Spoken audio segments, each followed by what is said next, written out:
નમસ્કાર દર્શક મિત્રો, હું છું એડવોકેટ સોનલ બારિયા. આપ સર્વનું સ્વાગત છે મારી ચેનલ લીગલ ભવ્ય જ્ઞાનમાં. દર્શક મિત્રો, સરકારશ્રી દ્વારા ખેતીની જમીનને એને કરવા અર્થે એક નવો પરિપત્ર જાહેર કરવામાં આવેલો છે. તો આ પરિપત્રની અંદર શેનો સમાવેશ થાય છે તે અંગેની આજે આપણે સંપૂર્ણ માહિતી મેળવીએ. તો દર્શક મિત્રો, તારીખ 2/6/2026ના રોજ સરકારશ્રીએ ખેતીની જમીનને બિન ખેતીની અંદર જ્યારે તબદીલ કરવામાં આવે છે તે અંગેના જે નિયમો છે તેની અંદર ફેરફાર કરવામાં આવેલા છે. તો દર્શક મિત્રો, આ જે નિયમ છે, આ જે પરિપત્ર છે એ કેવી ખેતીની જમીનને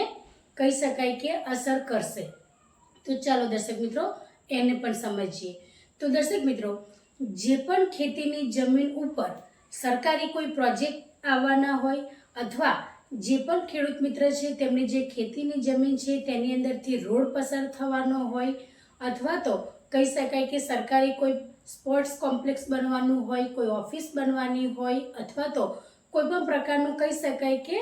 જે સરકારશ્રી દ્વારા જેનો આપણે કહી શકીએ કે બાંધકામ થાય અને એ જાહેર જનતા માટે ઉપયોગી હોય એ રીતનું કોઈ બાંધકામ થવાનું હોય, તો આવા સંજોગો દરમિયાન જે પણ ખેડૂત મિત્રની ખેતીની જમીનને તેની અંદર સમાવેશ થતો હોય, જો એવા જે પણ પ્રોજેક્ટો હોય એને કહી શકાય કે એ પ્રોજેક્ટોની અંદર જે ખેડૂત મિત્રની જે ખેતીની જમીનની કપાત થવાની હોય એવા જે ખેડૂત મિત્રો છે અને એવા ખેડૂત મિત્રોની જે ખેતીની જમીન છે તેના સંપાદન વખતે આ જે નિયમો છે એ લાગુ પડે છે. એટલે ટૂંકમાં કહીએ તો જ્યારે કોઈ પણ પ્રકારના સરકારી નહેર કે પછી કોઈ બાંધકામ કે રોડ પસાર થવાનો હોય અને જેટલા ખેડૂત હોય એ ખેડૂત મિત્રોની જે ખેતીની જમીન છે તેને જો અસર કરવાના હોય તો એવા સંજોગો દરમિયાન એ જેટલા પણ ખેડૂત મિત્રોના જે સર્વે નંબરો છે, જે ખેતીની જમીન છે એને અસર કરતા હોય તો એટલા જે પણ ખેડૂત મિત્રોની ખેતીની જમીન છે એ દરેકે દરેક ખેડૂત મિત્રને આ જે નવો પરિપત્ર છે એ અસર કરશે. હવે આ જે પરિપત્ર છે એની અંદર કેવી રીતના કાર્યવાહી થશે એ સમજીએ. તો સૌથી પહેલાં તો જે પણ વિસ્તારની અંદર દર્શક મિત્રો જ્યારે ખેતીની જમીનનો અસર કરતા જે પણ પ્રોજેક્ટ આવે છે એ પ્રોજેક્ટનું કેવી રીતના ક્યાંથી, ધારો કે ઉદાહરણ દ્વારા લઈએ કે જો રોડ પસાર થવાનો છે તો એ રોડ ક્યાંથી પસાર થઈને ક્યાં આગળ એની પૂર્ણાહુતિ છે અને કયા કયા કહી શકાય કે સર્વે નંબરોનો તેની અંદર સમાવેશ થવાનો છે. તો આ રીતના દર્શક મિત્રો જે રોડ છે એનું સંપૂર્ણ માપ થાય, માપ પછી કયા કયા જે કહી શકાય કે વિસ્તારોની અંદરથી એ પસાર થશે, એ રીતના જે જગ્યાએથી રોડ પસાર થવાનો છે ત્યાંના જે ખેડૂત મિત્રો છે એમની જેટલી ખેતીની જમીન જે ખેડૂત મિત્રોની કપાતમાં થવાની હોય એવા સંજોગો દરમિયાન એ જેટલા પણ સર્વે નંબરો હોય એ બધાનું એક સર્વેક્ષણ થશે. એટલે આ જે સમયગાળો છે એ સમયગાળો સંપૂર્ણ કહેવાય કે 60 દિવસનો રહેશે. એટલે કલેક્ટર સાહેબશ્રી દ્વારા જે પણ ખેડૂત મિત્રોને ખેતીની જમીનની કપાત થવાની હોય એ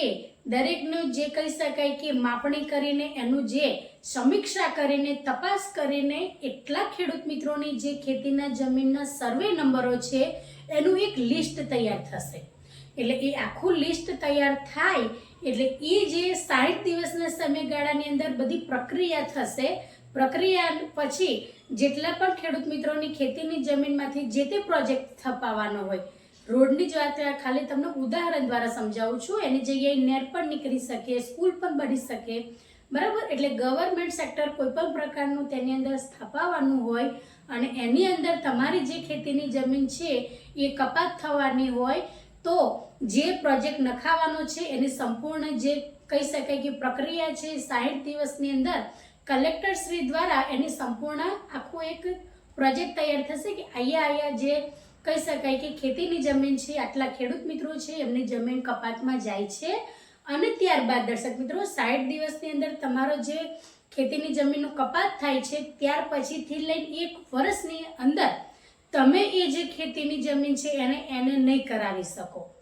કારણ કે જો મુખ્ય ઉદ્દેશ્ય એ છે કે એક વખત તમારી જે ખેતીની જમીનનું કપાત થાય છે, જે પ્રોજેક્ટ સ્થપાય છે એની અંદર તમને જે વળતર આપવાનું હોય એ વળતર જે તમારી ખેતીની હોય છે એ ખેતી પ્રમાણે તમને વળતર મળવા પાત્ર રહે છે. પરંતુ જો તમે એનું બિન ખેતીની અંદર જ્યારે તબદીલી કરાવી દો તો જે તમારી જે ખેતીની જમીન છે એ બિન ખેતીની અંદર તબદીલ થયા પછી એની જે કહી શકાય કે વેલ્યુ પણ અલગ હોય છે અને એને જે સરકારશ્રી તરફથી તમને જે તમારી ખેતીની જમીનની અંદર જે વળતર મળવા પાત્ર રહે છે એ પણ એક અલગ પ્રકારે મળે છે. એટલા માટે જે ખેડૂત મિત્રોને એવી જાણકારી મળી ગઈ કે અહીંયા ગળીથી આ જે અમારી ખેતીની જમીન છે ત્યાં આ પ્રોજેક્ટ સ્થપાવવાનો છે,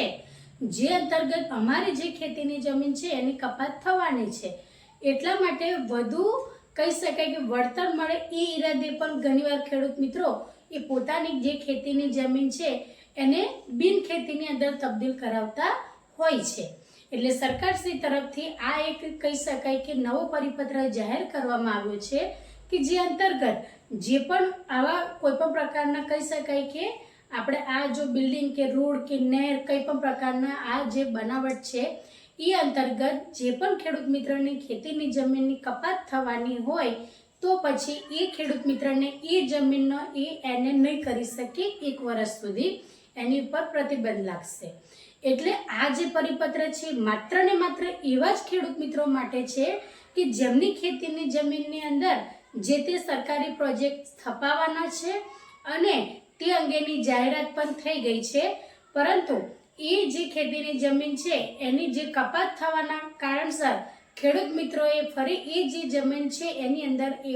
એનો કરાવી શકે નહીં. એટલે કહી શકાય કે એ નોન એગ્રીકલ્ચર જે જમીન છે એને એ કરાવી શકે નહીં, કારણ કે એને કરાયા પછી એ જે ખેતીની જમીન છે એની અંદર એમને વળતર જે આપવાનો નિયમ છે તે પ્રમાણેનો એમને અલગ થઈ જાય અને જે તે સમયે આ પ્રોજેક્ટ સ્થપાવવાનો હોય એનું જે કહી શકાય કે પ્રથમ જે 60 દિવસ હોય છે તે અંતર્ગત એનું આખું જે કહી શકાય કે એક ડેટા તૈયાર થાય છે, જે અંતર્ગત ખેડૂત મિત્રોને જે તે વળતર આપવાનું હોય છે એનું પણ જે તે કહી શકાય કે એક અલગથી એમનું પણ એક લિસ્ટ બનતું હોય છે, જેથી કરીને આખું આ જે ટાઈમ ટેબલ છે કલેક્ટર સાહેબશ્રી દ્વારા તૈયાર થાય છે. અને ત્યારબાદ જો ઘણા બધા ખેડૂત મિત્રોએ